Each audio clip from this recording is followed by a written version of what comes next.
नमस्कार दोस्तों, स्वागत है आपका मेरे चैनल पर। दोस्तों, यह मेरा पहला ट्रैवल व्लॉग है। मैं आपको सभी चीजों के बारे में बताऊंगा कि मैंने कैसे कम से कम खर्चा करके इन सभी जगहों पर घूमा और मेरे ट्रैवल का खर्चा कितना आया। दोस्तों, मैंने अपनी जर्नी करनाल के कर्ण लेक से शुरू की। मैं अपने दोस्तों को बता दूं कि राजा कर्ण की नगरी करनाल, इस शहर का इतिहास महाभारत काल से भी पुराना बताया जाता है। कहा जाता है कि इस शहर को दानवीर कर्ण यानी कि महाभारत काल के उस दानवीर योद्धा ने बसाया था जिसे हम महाराजा कर्ण के नाम से जानते हैं। कर्ण एक महान योद्धा होने के साथ साथ दानवीर भी थे। मैं करनाल को अलविदा कहकर मैं चल दिया अपने अगले डेस्टिनेशन की तरफ, जो थी कुरुक्षेत्र। सबसे पहले दोस्तों, मैं आपको कुरुक्षेत्र के बारे में थोड़ी सी जानकारी दे देता हूं। कुरुक्षेत्र का अतीत अत्यंत दिव्य और गौरवमय रहा है। इस धरती पर ऋषियों ने वेदों की रचना की और ब्रह्मा ने विशाल यज्ञ किया। यहीं पर महर्षि दधीचि ने इंद्र को अस्थिदान किया था। यह वह स्थान है जहां महाभारत का भीषण युद्ध हुआ था। कुरुक्षेत्र वह पवित्र स्थान भी है जहां भारतीय संस्कार में श्राद्ध करना काफी पवित्र माना जाता है। यह वह स्थान भी है जहां कृष्ण ने अर्जुन को भगवद गीता का उपदेश दिया था और ऋषि मनु ने मनुस्मृति लिखी थी। कुरुक्षेत्र में उन लोगों को अवश्य जाना चाहिए जो इतिहास और भारतीय पौराणिक कथाओं में रुचि रखते हैं। दोस्तों, सबसे पहले मैं पहुंचा ब्रह्म सरोवर। कुरुक्षेत्र के जिन स्थानों की प्रसिद्धि संपूर्ण विश्व में फैली हुई है, उनमें ब्रह्म सरोवर सबसे प्रमुख है। इस तीर्थ के विषय में महाभारत और वामन पुराण में भी उल्लेख मिलता है। मिथकों की कहानियों के अनुसार ब्रह्मा ने एक विशाल यज्ञ के बाद कुरुक्षेत्र की भूमि से ब्रह्मांड का निर्माण किया। सरोवर का उल्लेख महाभारत में भी है कि युद्ध के समापन के दिन दुर्योधन ने खुद को पानी के नीचे छिपाने के लिए इसका इस्तेमाल किया था। भगवान शिव को समर्पित एक पवित्र मंदिर सरोवर के भीतर है। मान्यता है कि सरोवर के उत्तरी तट पर स्थित भगवान शिव के मंदिर को सर्वेश्वर महादेव कहा जाता है। परंपरा के अनुसार यहां भगवान ब्रह्मा द्वारा शिवलिंग स्थापित किया गया था। इस मंदिर पर छोटे से पुल के सहारे जाया जाता है। ब्रह्म सरोवर में श्री कृष्ण की अर्जुन को उपदेश देते हुए विराट प्रतिमा भी विशेष आकर्षण का केंद्र है। ब्रह्म सरोवर के आसपास कई प्राचीन मंदिर हैं। इन्हीं में से एक है द्रौपदी कूप। यह प्राचीन मंदिर द्रौपदी की कहानी आज भी बताता है। इसी मंदिर के अंदर एक कुआं है जिसे द्रौपदी कूप कहते हैं। बताया जाता है कि द्रौपदी रोजाना इसी कुएं के जल से स्नान करती थी। महाभारत युद्ध में भीम द्वारा दुशासन को मारने के बाद द्रौपदी ने अपने खुले केश दुशासन के खून से रंगे थे और प्रतिज्ञा पूरी की थी। इसके बाद द्रौपदी ने अपने खुले केशों को इसी कूप में आकर धोया था। यही कारण है कि यह स्थान वर्तमान में द्रौपदी कूप के नाम से जाना जाता है। ब्रह्म सरोवर हर साल गीता जयंती समारोह का आयोजन भी करता है। गीता जयंती समारोह पर नृत्य प्रदर्शन, नाटक, प्रतियोगिताएं, सामाजिक अभियान, प्रदर्शनियां, पवित्र समारोह आदि आयोजित किए जाते हैं। पूरे देश से कारीगर आते हैं और तालाब के चारों ओर अपने स्टॉल लगाते हैं। यह स्थान त्योहार के दौरान इतना रंगीन और जीवंत होता है कि लोग विभिन्न प्रदर्शनों को देखने, हस्तशिल्प की खरीदारी करने और विभिन्न राज्यों के व्यंजनों को खाने के लिए कई बार आते हैं। चलिए दोस्तों, मैं आपको गीता महोत्सव की कुछ झलकियां दिखाता हूं।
सवाल तेन जाने वाली पहली पहली बार होया प्यार सोनिए कर दे तू मेरे ते सवाल सोनिए।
चलिए दोस्तों, आपको अगले तीर्थ पर लेकर चलता हूं। दोस्तों, अगली जो जगह है वो है ज्योतिसर। यह पूजनीय स्थान उस भूमि के रूप में जाना जाता है जहां भगवान कृष्ण ने महाभारत युद्ध की शुरुआत में अर्जुन को पवित्र गीता का उपदेश दिया था। यहां एक बरगद का वृक्ष है जिसके बारे में मान्यता है कि इसी वट वृक्ष के नीचे भगवान श्री कृष्ण ने अर्जुन को उपदेश दिया था और यहीं अर्जुन को अपना विराट रूप दिखाया था। ज्योतिसर अर्थात प्रकाश का सरोवर, श्रीमद् भगवद गीता ज्ञान का प्रकाश जो मनुष्यों को दिया गया था। यह तीर्थ भारत के प्रमुख तीर्थों में से एक है। शांतिपूर्ण और शांत वातावरण से परिपूर्ण इस तीर्थ में प्रवेश करते ही आपको अद्भुत मानसिक शांति मिलती है। उस पवित्र अक्षय वट के दर्शनों से, जिसके नीचे प्रभु ने अर्जुन को कर्म का पाठ पढ़ाया था, ऐसा लगता है कि हम उन्हीं क्षणों के साक्षी हैं। ज्योतिसर तीर्थ के सुंदर बगीचे के खुले भाग में अब रात को लाइट एंड साउंड शो का आयोजन किया जाता है। इसमें टूरिस्ट महाभारत की प्रमुख घटनाओं को देख भी सकते हैं और सुन भी लेते हैं। महाभारत के युद्ध का पूरा माहौल रचा जाता है। युद्ध के दौरान की आवाजें और शोर उसी दौर में ले जाता है। दोस्तों, यहां पर भगवान श्री कृष्ण की 40 फीट ऊंची मूर्ति है। यह मूर्ति अष्टधातु से बनी है। इस मूर्ति में 9 सिर हैं। इनमें कृष्ण, शिव, गणेश, विष्णु के नरसिंह अवतार, सुग्रीव, हनुमान, परशुराम, हयग्रीव और अग्निदेव शामिल हैं। आइए दोस्तों, मैं आपको लाइट शो की कुछ झलकियां दिखाता हूं।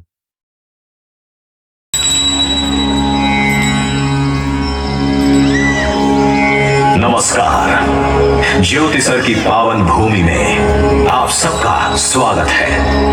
आज हम आपका साक्षात्कार कराएंगे भगवान कृष्ण के 2 भव्य रूपों से।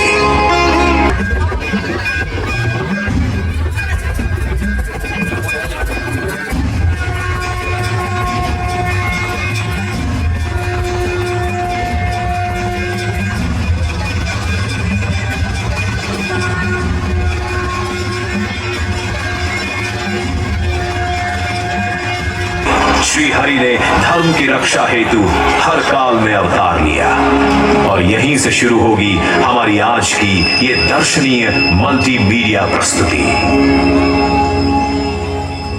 ब्रह्मा द्वारा रचित अद्भुत और अनुपम सृष्टि के पालन और सुरक्षा का भार महाविष्णु ने संभाला और धर्म की स्थापना हेतु अनेकों अवतार लिए। इन अवतारों ने कभी मार्गदर्शन किया और कभी प्रेरणा दी और आवश्यकता पड़ने पर महासंहार भी किया। अद्भुत कथा है भगवान विष्णु के अवतार की।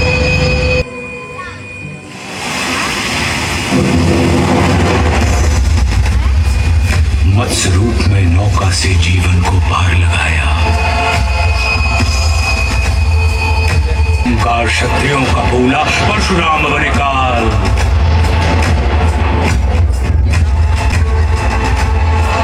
संघर्ष किया, वनवास किया, जनमानस को विश्वास दिया। श्री रामचंद्र आदर्श बने और दशकंधर का नाश किया।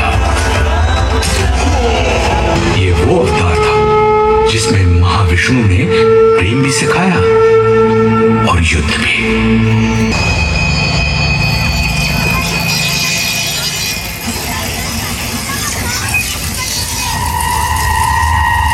कृष्ण से संरक्षण पाकर द्रौपदी ने संपूर्ण कौरव सभा में नारी अपमान की चेष्टा करने वाले हर व्यक्ति को चेतावनी दे डाली। जिस धरा पे हो बैठे धराधिपति, वो धरा ध्वंस धूमिल धरी जाएगी। दिखेंगे मृतक ही मृतक उस तरफ, जिस तरफ रक्त रंजित नजर जाएगी। होंगी विधवाएं इतनी गुरुवंश में, साड़ियां श्वेत सारी कम पड़ जाएंगी। खुले ही रहेंगे केश मेरे तब तक, कौरव वंश का विनाश नहीं होगा जब तक। द्रौपदी के अपमान की घटना ने वो पृष्ठभूमि तैयार कर दी जिस पर महाभारत रचा गया।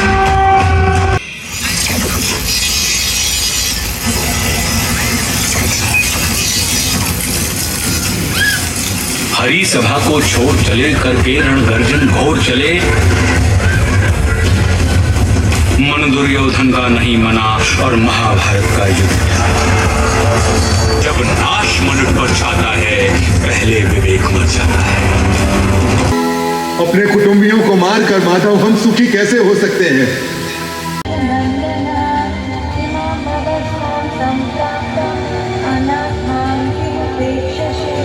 चलिए दोस्तों, अब आपको एक और तीर्थ की जगह पर ले चलता हूं। दोस्तों, इस जगह का नाम है सन्निहित सरोवर।